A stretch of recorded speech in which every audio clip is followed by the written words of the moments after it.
So hello everyone, welcome to our YouTube channel Target Study में आप सभी का स्वागत है। तो डियर स्टूडेंट, आज मैं आप सभी के लिए लेकर आया हूँ फिजिक्स के मोस्ट इंपॉर्टेंट क्वेश्चन जो कि हमारे पॉलिटेक्निक एंट्रेंस एग्जाम 2024 के लिए महत्वपूर्ण है।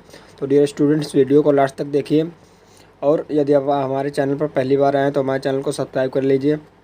तो अब बढ़ते हैं हम अपने पहले क्वेश्चन के, जो कि हमारे पास पहला क्वेश्चन है जो कि मोस्ट इंपॉर्टेंट है और प्रीवियस ईयर में यह पूछा गया है। इस वीडियो में मैंने सारे प्रीवियस ईयर के क्वेश्चन शामिल किए हैं, तो ये क्वेश्चन हमारे पॉलिटेक्निक एंट्रेंस एग्जाम के लिए मोस्ट इंपॉर्टेंट हो जाते हैं। कह रहा है कि वेग का एसआई मात्रक है, यानी कि यहाँ पर हमारे पास वेग का एसआई मात्रक पूछा गया है। तो वेग का जो कि एसआई मात्रक होता है वो हमारे पास होता है यानी कि मीटर प्रति सेकेंड। तो डियर स्टूडेंट्स, इस क्वेश्चन का जो कि हमारा राइट आंसर है वह है ऑप्शन नंबर बी, यानी कि मीटर प्रति सेकंड, जो कि हमारा वेग का एसआई मात्रक हो जाएगा। अब हमारे पास क्वेश्चन नंबर दूसरा है, यह भी हमारा मोस्ट इम्पॉर्टेंट है और हमारे पिछले साल ही 2023 के एंट्रेंस एग्जाम में पूछा गया था। कह रहा है कि यदि किसी वस्तु द्वारा तय की गई दूरी समय के वर्ग के अनुक्रमानुपाती होती है तो यह कदम, यानी कि यह कदम ये हमसे पूछ रहा है। तो हमारे पास ऑप्शन नंबर दे रखा है शून्य वेग से चलती है, और ऑप्शन नंबर बी हमारे पास है अचर चाल से चल रही है, और ऑप्शन नंबर सी हमारे पास है का त्वरण अचर है, और ऑप्शन नंबर डी हमारे पास है का वेग एक समान है। तो डियर स्टूडेंट्स, इस क्वेश्चन का जो कि हमारा राइट आंसर है वह है ऑप्शन नंबर सी, यानी कि यदि किसी वस्तु द्वारा तय की गई दूरी यानी कि डिस्टेंस हमारे समय के वर्ग के, यानी कि समय के वर्ग के अनुपाती है तो यह हमारा त्वरण अचर होगा, यानी कि त्वरण हमारा अचर हो जाएगा। तो dear students, option number C इस क्वेश्चन का राइट आंसर हो जाएगा। अब हमारा जो कि अगला क्वेश्चन है जो कि क्वेश्चन नंबर तीसरा, जो कि क्वेश्चन मोस्ट इंपॉर्टेंट है और लगातार हमारा 3 साल पूछा गया, तो यह क्वेश्चन हमारा मोस्ट इंपॉर्टेंट हो जाता है। कह रहा है कि निम्नलिखित में से सदिश कौन सा है, यानी कि यहाँ पर हमसे सदिश पूछा गया है। तो जो सदिश राशियाँ होती हैं उनमें हमारी जो कि परिमाण और दिशा दोनों होती हैं, और अदिश राशियाँ वे होती हैं जिनमें केवल परिमाण होता है, दिशा नहीं होती। तो हमारा जो विस्थापन होता है वह हमारा सदिश होता है हो जाएगा। तो ऑप्शन नंबर बी इस क्वेश्चन का राइट आंसर हो जाएगा। अब हमारे पास जो कि अगला क्वेश्चन है क्वेश्चन नंबर चौथा, यहाँ पर हमसे अदिश पूछा गया है। यह क्वेश्चन हमारा मोस्ट इंपॉर्टेंट है और यह भी हमारा प्रीवियस ईयर में पूछा गया है। तो इसमें जो कि हमारा अदिश हो जाएगा वो हमारे पास, यानी कि कार्य जो कि हमारा अदिश हो जाएगा, और बाकी के हमारे ये तीनों सदिश हो जाएंगे। तो हमसे अदिश पूछा गया था, तो ऑप्शन नंबर बी इस क्वेश्चन का राइट आंसर हो जाएगा। अब हमारे पास जो कि अगला क्वेश्चन है क्वेश्चन नंबर पाँचवा, यह भी हमारा सदिश और अदिश से रिलेटेड है। तो इसमें हमसे सदिश पूछा गया, तो इसमें हमारा जो कि राइट आंसर हो जाएगा वह हो जाएगा ऑप्शन नंबर डी, यानी कि विस्थापन जो कि हमारा सदिश हो जाएगा। अब हमारा जो कि अगला क्वेश्चन है क्वेश्चन नंबर 6, यहाँ कह रहा है कि निम्नलिखित में किस समूह में सभी राशियाँ सदिश हैं, यानी कि यहाँ पर हमारे से ऐसा ग्रुप फाइंड करना है चारों ऑप्शन में से जिसमें सभी राशियाँ यानी कि जो कि हो वो हमारी सदिश हों। तो हमारे पास जो कि ऑप्शन नंबर ए हमारे पास है द्रव्यमान भार कार, ये तो हमारे तीनों अदिश राशियाँ होती, तो ये हमारा जो कि इस क्वेश्चन का आंसर नहीं होगा।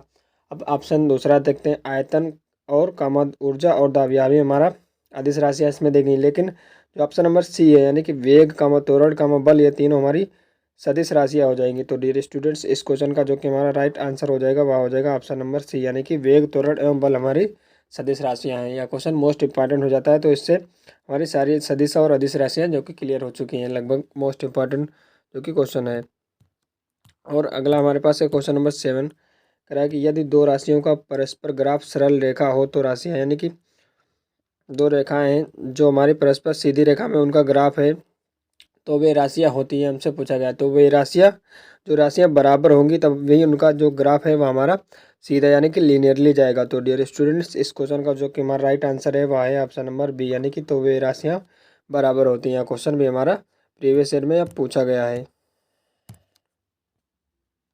क्वेश्चन नंबर 8 हमारे पास कह रहा है कि एक व्यक्ति पटना से चलकर कोलकाता पहुंचता है, यानी कि एक व्यक्ति ने पटना से गया और कोलकाता पहुंच गया और फिर वह कोलकाता से पटना चला आया, तो उसका विस्थापन, यानी कि तो उसका विस्थापन होगा। तो यहाँ पर हमारे पास जो कि विस्थापन हो जाएगा, जो कि यहाँ पर पटना से ही व्यक्ति गया और पटना में ही वापस आ गया, तो हमारा विस्थापन 0 हो जाएगा।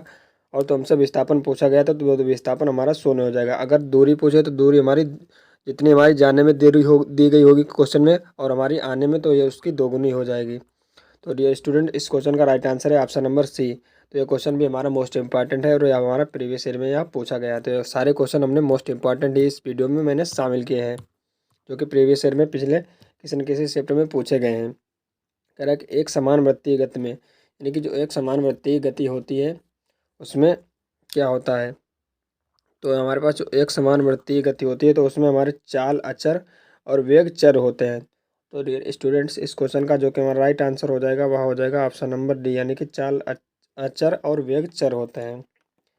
अब हमारा जो कि अगला क्वेश्चन है, क्वेश्चन नंबर 10, कह रहा है कि यदि आर त्रिज्या वाले, यहाँ पर आर होगा, वृत्ताकार पथ पर चलने वाली किसी वस्तु का रेखीय वेग v और कोणीय वेग ओमेगा हो तो, नहीं तो इनमें से हमारा कौन सा स्टेटमेंट सही है, यह हमसे पूछा गया है। तो यहाँ पर हमारे पास जो कि आर त्रिज्या का एक हमारा वृत्तीय पथ है, तो इस पर हमारे पास जो v वेग से हमारे पास गति कर रहा है, तो हमारे पास इसमें स्टेटमेंट होता है v बराबर आर ओमेगा। तो डियर स्टूडेंट, इस क्वेश्चन का जो कि हमारा राइट आंसर हो जाएगा वह हो जाएगा ऑप्शन नंबर ए, यानी कि v बराबर आर ओमेगा। यह क्वेश्चन हमारा मोस्ट इंपॉर्टेंट है और यह भी हमारा प्रीवियस ईयर में पूछा गया है।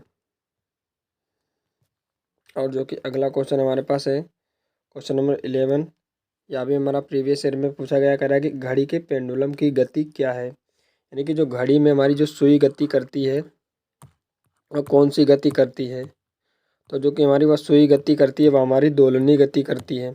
तो डियर स्टूडेंट्स, इस क्वेश्चन का जो कि हमारा राइट आंसर हो जाएगा वह हो जाएगा हमारे ऑप्शन नंबर डी, यानी कि दोलनी गति में हमारे पास इस तरीके से सरल लोलक भी हमारा दोलन गति करता है। तो हमारा राइट आंसर है ऑप्शन नंबर डी। और अगला क्वेश्चन हमारे पास है क्वेश्चन नंबर 12, कह रहा है कि एक समांतर रेल पटरियों पर दो इंजन विपरीत दिशाओं में चल रहे हैं। यदि एक का वेग 40 किलोमीटर प्रति घंटा और दूसरे का वेग 60 किलोमीटर प्रति घंटा हो तो उनके बीच का आपेक्षिक वेग होगा। यह क्वेश्चन जो कि हमारा मोस्ट इम्पॉर्टेंट क्वेश्चन है और ये हमारा पिछले लगातार 6 सालों में पूछा गया, यानी कि 2022 से लेकर हमारे 2015 तक लगातार हमारे 6 से 7 सालों में पूछा गया। तो क्वेश्चन मोस्ट इंपॉर्टेंट हो जाता है। तो यहाँ पर जो कि हमारे दो रेलगाड़ियों के इंजन जो कि हमारे विपरीत दिशा में चल रहे हैं, तो इनका जो कि आपेक्षिक वेग हो जाएगा वह हमारे पास यहाँ पर इनका आपेक्षिक वेग हो जाएगा जो कि 40 किलोमीटर प्लस 60 किलोमीटर प्रति घंटा, यानी कि 100 किलोमीटर प्रति घंटा से इनका आपेक्षिक वेग लगेगा। अगर सापेक्षिक वेग पूछे तो हमारे पास इनसे घटकर निकल कर आ जाएगा और आपेक्षिक पूछ रहा है तो इनमें जुड़ जाएगा। तो ऑप्शन नंबर बी इस क्वेश्चन का राइट आंसर हो जाएगा। अब हमारा जो कि अगला क्वेश्चन है क्वेश्चन नंबर 13, यह भी हमारा क्वेश्चन मोस्ट इंपॉर्टेंट है और यह भी हमारे प्रीवियस ईयर में पूछा गया। कह रहा है कि द्रव्यमान तथा वेग के गुणनफल को कहते हैं, यानी कि m इंटू वी बराबर क्या होता है, यानी कि द्रव्यमान और वेग का गुणनफल जो कि हमारा कहलाता है वह संवेग कहलाता है, जिसे p से डिनोट करते हैं। तो इस क्वेश्चन का जो कि हमारा राइट आंसर हो जाएगा वह हमारे पास ऑप्शन नंबर सी, यानी कि द्रव्यमान और वेग का गुणनफल हमारा संवेग कहलाता है। ऑप्शन नंबर सी इस क्वेश्चन का राइट आंसर है। अब हमारा है अगला क्वेश्चन जो कि मोस्ट इंपॉर्टेंट यह भी क्वेश्चन है। कह रहा है कि संवेग माप है, तो संवेग माप होती है हमारी गति की मात्रा की माप होती है संवेग। तो ऑप्शन नंबर डी इस क्वेश्चन का राइट आंसर है। तो डियर स्टूडेंट्स, आई होप कि ये क्वेश्चन आपको समझ में आ रहे हैं और ये वीडियो आपको अच्छी लग रही है तो वीडियो को लाइक करिए, और यदि आपको किसी भी क्वेश्चन से कोई भी क्वेरी रह जाती है तो आप लोग कमेंट सेक्शन में पूछ सकते हैं। कह रहा है कि किसी असंतुलित बल द्वारा एक वस्तु में उत्पन्न त्वरण होता है, यानी कोई अनबैलेंस जो कि वस्तु होती बल द्वारा एक वस्तु में कितना त्वरण उत्पन्न होता है। तो जो कि वह हमारा त्वरण उत्पन्न होता है एक्सीलरेशन वह हमारा बल के समानुपाती होता है। तो इस क्वेश्चन का जो कि हमारा राइट आंसर हो जाएगा वह हो जाएगा ऑप्शन नंबर बी, यानी कि बल के समानुपाती। अब हमारा जो कि अगला क्वेश्चन है क्वेश्चन नंबर 16, कह रहा है कि एक समान वेग से गतिशील जहाज में बैठा एक व्यक्ति ऊपर की ओर एक गेंद फेंकता है तो गेंद वापस गिरेगी।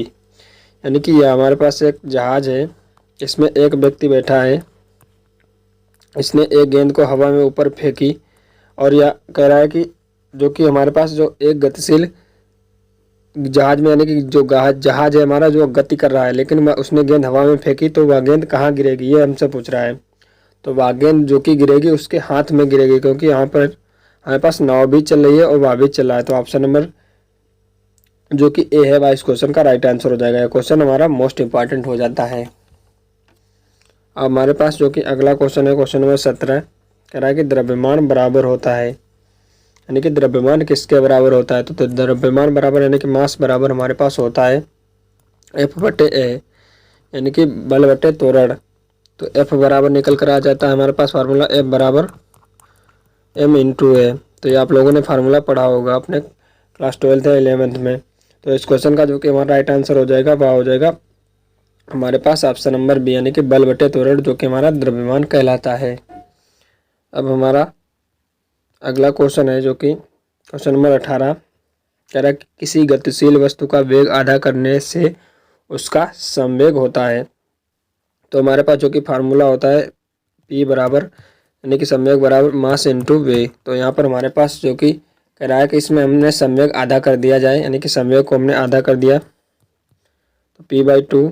तो हमारे पास वेग जो कि हो जाएगा वह भी हमारा आधा हो जाएगा, क्योंकि हमारे पास यहाँ पर डायरेक्टली रिलेशन दे रखा है। तो हमारे पास वी भी जो कि है वह भी हमारा आधा हो जाएगा। तो ऑप्शन नंबर ए इस क्वेश्चन का राइट आंसर हो जाएगा। अब हमारे पास अगला क्वेश्चन है क्वेश्चन नंबर 19, जो कि मोस्ट इम्पॉर्टेंट है और 2022 और 2021 में हमारा पूछा गया है। कह रहा है कि यदि दो वस्तु ए तथा बी के द्रव्यमान क्रमशः 10 किलोग्राम तथा 20 किलोग्राम हो तो इनमें से कौन सा कथन सही होगा।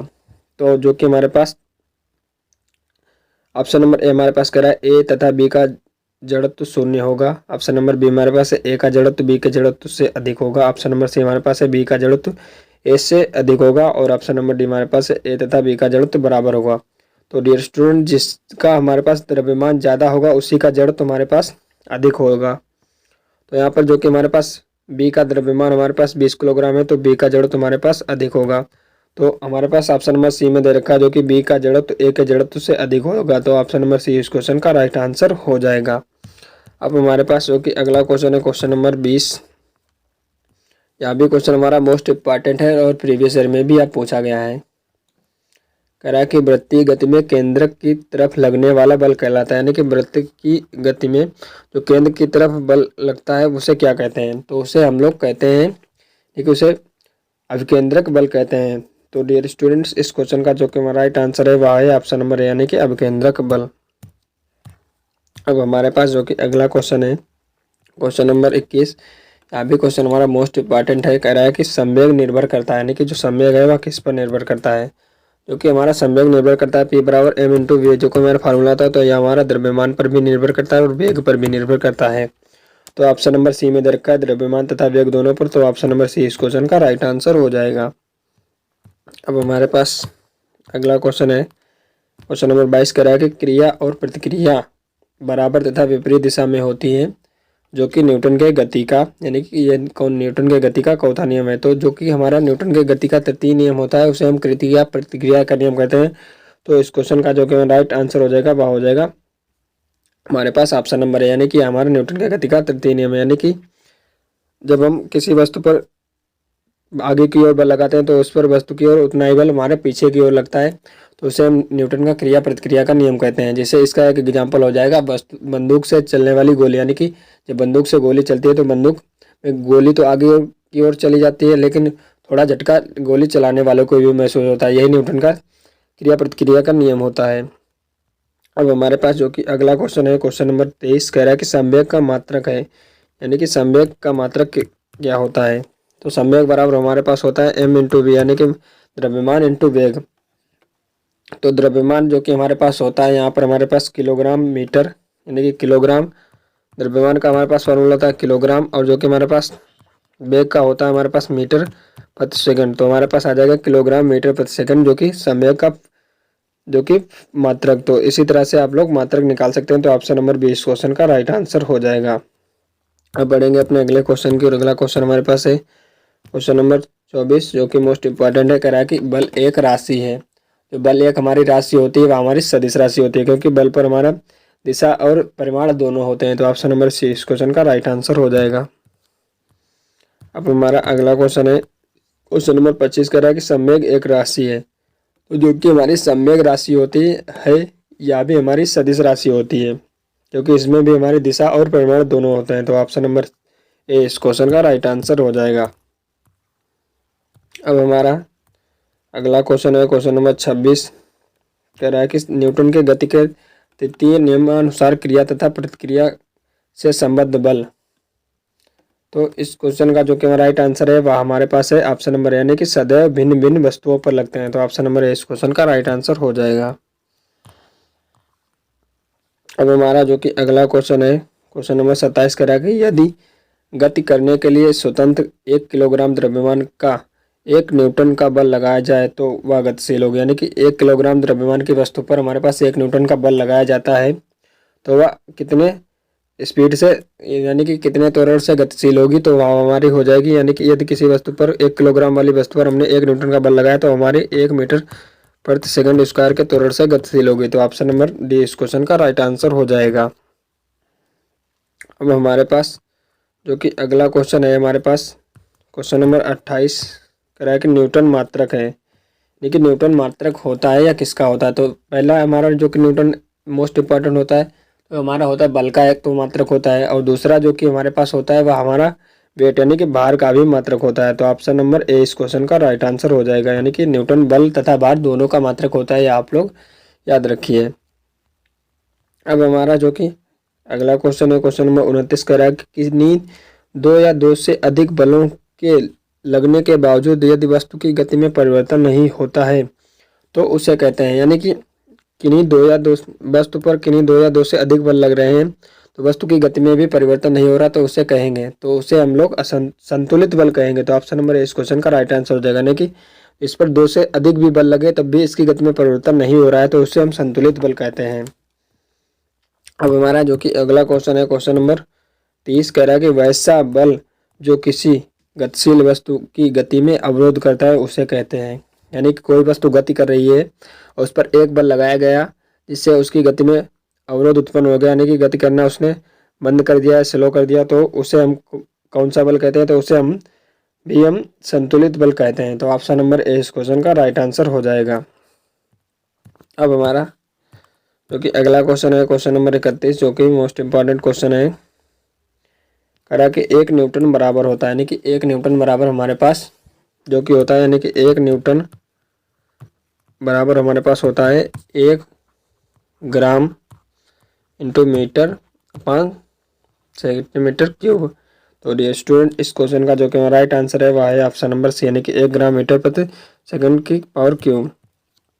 अब हमारे पास जो कि अगला क्वेश्चन है, क्वेश्चन नंबर 32 कह रहा है कि घर्षण बल हमारे दैनिक जीवन में होते हैं। तो जो कि घर्षण बल होते हैं हमारे दैनिक जीवन में वह हमारे अनुपयोगी होते हैं, यानी कि घर्षण बलों का हमारे जीवन में कुछ भी महत्व नहीं होता है। तो हम लोग घर्षण को कम ही करना चाहते हैं, तो ये हमारे लिए घर्षण बल अनुपयोगी हो जाएंगे।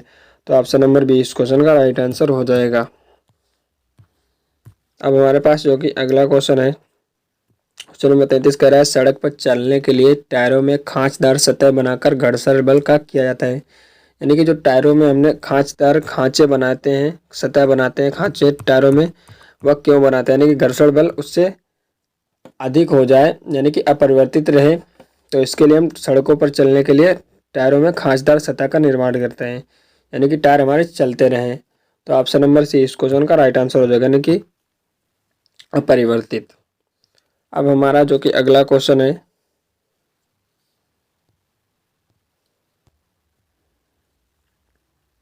कह रहा है कि किसी 6 किलोग्राम द्रव्यमान की गेंद में 4 मीटर प्रति सेकंड स्क्वायर का त्वरण उत्पन्न करने के लिए बल की आवश्यकता होगी।